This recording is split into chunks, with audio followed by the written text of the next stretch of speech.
थे जी। आप सभी में से कुछ लोगों ने देखा होगा कि अभी हरियाणा में एक फलाने गांव में फलाने व्यक्ति ने कि अपने लड़के के विवाह संस्कार में ना तो हवन करवाया ना फेरे करवाए, और वहाँ पे कुछ महापुरुषों के चित्र लगे थे। सर चौधरी छोटू राम आर्य जी, भगत सिंह जी, भीमराव अम्बेडकर जी, ज्योतिराव फुल्ले जी। उनका कहना है कि मैं इस अंधविश्वास पाखंड को नहीं करना चाहता, हमारे महापुरुष भी ऐसा करते थे और हम सब ने करना चाहिए। सबसे पहले मैं बता दूं, चौधरी छोटू राम जी आर्य थे और भगत सिंह जी भी आर्य थे। उनका एक बहुत बड़ी आर्य समाजी परिवार में जन्म हुआ था और भगत सिंह के दादाजी ने 8 साल की उम्र में भगत सिंह का यज्ञोपवीत संस्कार करवा दिया था। तो आर्यों के यहाँ संस्कार होते हैं, बिना संस्कारों के कुछ भी नहीं होता है। और भीमराव अंबेडकर जी के नाम पर भी आप लोग जो उल्टे सीधे समाज को तोड़ने की, भाईचारा खराब करने की बात करते हो, तो मैं बता देता हूँ, भीमराव अंबेडकर जी को भी विदेश भेजने में, उनकी पढ़ाई में योगदान देने में एक आर्य समाजी परिवार का ही योगदान रहा है। और आर्यों के बारे में भीमराव अंबेडकर जी के कोई गलत बयान नहीं है। आप कभी उनका इतिहास पढ़कर देखो। अगर आपको मेरी बातें गलत लगे तो आप कभी भी आमने सामने आकर तर्क कर सकते हैं, मीडिया के सामने, समाज के सामने। अगर मेरी बातों में कोई गलत त्रुटि पाई जाती है तो मैं उसका दंड भुगतने के लिए पूरी पंचायत के सामने वो रहूँगा। अब विषय पर आते हैं कि महापुरुषों के नाम पर समाज में हम लोग बिना मतलब गलत कार्य करके हाईलाइट क्यों होना चाहते हैं। सबसे पहले तो मीडिया का दोष है। ये मीडिया वाले भाई कुछ टीआरपी के लिए, कुछ व्यूज़ के लिए, कुछ ऐसी चीज़ों को दिखाते हैं जिससे समाज को नुकसान हो, मतलब अट्रैक्टिव माहौल बनाते हैं। सबसे पहले निवेदन है भाई, ये समाज आपका भी है, हमारा भी है, इसमें जितना होना अच्छी चीज़ों को प्रचारित करो। अच्छी चीज़ों को दिखाओगे तो समाज अच्छा बनेगा, और बुरी चीज़ों को दिखाओगे तो समाज बुरा बनेगा। हाँ, जो व्यक्ति बार बार 10 करोड़ इनाम देने की बात करता है, मैं उसका चैलेंज स्वीकार करता हूँ। पूरे भाईचारे को, समस्त खापों को इकट्ठा करो और सबके सामने डिबेट करो, मीडिया के सामने। मैं चैलेंज को स्वीकार करता हूँ और उसके हर जवाब का, हर प्रश्न का उत्तर देने के लिए तैयार हूँ, तर्क सहित, साइंस के आधार पर। हाँ, एक चीज़ मुझे ऐसा लगता है कि कुछ लोग है ना, समाज में हाईलाइट होना चाहते हैं। समाज में हाईलाइट होने के दो ही तरीके हैं।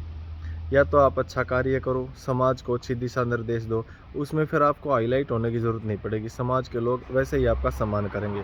दूसरा है, समाज में आप ऐसी चीज़ें करो जो समाज को नुकसान पहुंचाती हैं, जो अज्ञानतावश जैसे लोग करते भी हैं। उससे लोग भी आपको जानेंगे कि फलाने गांव का लड़का है भाई, फलाने का लड़का है और कितना गंदा है, ये ऐसे सुबह से शाम तक ऐसे करता रहता है, तो उसकी भी एक पहचान होती है।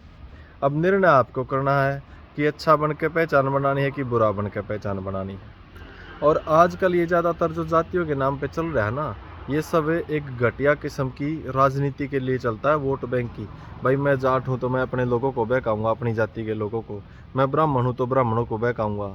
मैं दलित नेता हूँ तो दलितों को बहकाऊंगा।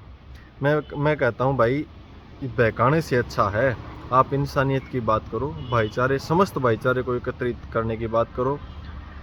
और ये खासकर देखने में आता है, जो लोग अच्छा काम नहीं करते ना, उनके पास राजनीति में आने का एक ही मुद्दा है, जातिवाद, क्षेत्रवाद, परिवारवाद। और समाज के लोग अब जागरूक होने लग गए हैं। तो आप सभी से भी निवेदन है, इस प्रकार के जो ये ढोंग संसार में लोग रचते हैं, इनसे निपटने के लिए आर्य निर्मात्री सभा 2-2 दिन के कैंप लगाती है, जिसमें फ्री ऑफ कॉस्ट शिक्षा दी जाती है। जिस धर्म के नाम पर लोगों में लड़ाई झगड़े रहते हैं, ईश्वर के नाम पर रहते हैं, जातियों के नाम पर रहते हैं, इन सब से निपटने के लिए, तो इन सब से ऊपर उठो और समाज को ऊंचा उठाओ और कोशिश करो समाज में भाईचारे को बढ़ाने की, ना कि तोड़ने की, उल्टी सीधी बातें करने की। बातें बहुत सारी हैं, वीडियो लंबी हो जाएगी। आप मेरे से पर्सनल संपर्क कर सकते हैं। सामाजिक दृष्टि में अगर देखा जाए तो समाज के लोगों को एकत्रित करके आपस में बातें कर सकते हैं। और अंतिम में एक बात छूट गई थी, आप लोगों को एक चीज़ और नोटिस किया होगा कि ऐसे लोगों की है ना, अजंता भरी बातें कोई सुनना नहीं चाहता। तो इनके पास एक अच्छा सुनहरा मौका था कि ब्याह शादी में घर परिवार इकट्ठा होगा और रिश्तेदार इकट्ठे होंगे, तो एक बना बनाया मंच मिल जाएगा। और भीड़ एकत्रित पहली बात इनके कार्यक्रमों में होते नहीं है, इसलिए इन्होंने एक अच्छा सा मंच देखा, वो इनका खुद का अपना था। और रिश्तेदार भी आप लोग देख रहे होंगे, कहीं ना कहीं वो खाने पीना चल रहा है और इस वजह से बेचारे एकत्रित हो रहे हैं, मजबूरन उनको सुनना पड़ा। अन्यथा जो ये इनकी भरम भरी बातें हैं कोई सुनना नहीं चाहता, और सुनना चाहता है तो सबके सामने हो, सबको पता चले डिबेट के माध्यम से। धन्यवाद। आर्य विकास टिटोली।